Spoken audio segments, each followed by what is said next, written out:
لاعب خط وسط نادي ريال مدريد الموسم القادم باذن الله من لشبونه. جوزيه مورينيو مصر على اللاعب هذا اصرار كبير بكل، عمره 26 سنه ويلعب في خط الوسط. لاعب عالمي خرافي خيالي في خط الوسط. تفرج، افتكاك، ضغط، استلام، تسليم، كل شيء يمتلكه اللاعب هذا. اسمه مورتن. يا اخي جوزيه مورينيو هو اللي جاب لنا لوكا مودريتش، فلذلك مستحيل تشكك في جوزيه مورينيو في اي لاعب يجيبه النادي ريال مدريد. اكيد حيكون اسطوره، خاصه لما يكون تدريبه على يد جوزيه مورينيو. تفرج على المتعه وتفرج على الخرافيات والاساسيات متاعت اللاعب. لاعب من طراز رفيع فعلا، جديات، لاعب عالمي جديات والله العظيم. نتمنى والله يتم الصفقه، اقسم لكم بالله من بدري نبحث ونشوف ونتفرج عليه. لاعبه حاجه خرافيه بكل.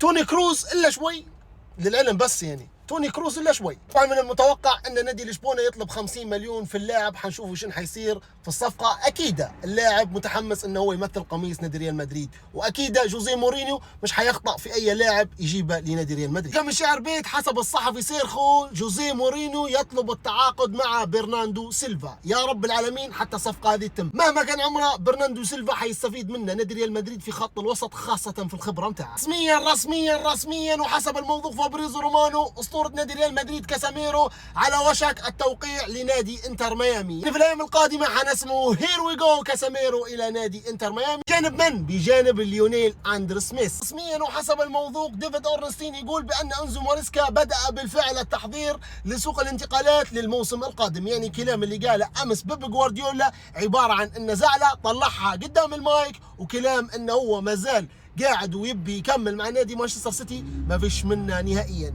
المدرب الجاي هو انزو ماريسكا. الخبر هذا تبي له ايوه عاجل وبشكل رسمي وبنسبه 90% مساعد المدرب لجوزيه مورينيو حيكون توني كروز. يا رب العالمين يصير منا شيء هذا. توني كروز وجوزيه مورينيو حيكون في شغل كبير لنادي ريال مدريد واجواء ناريه لنادي ريال مدريد الموسم القادم.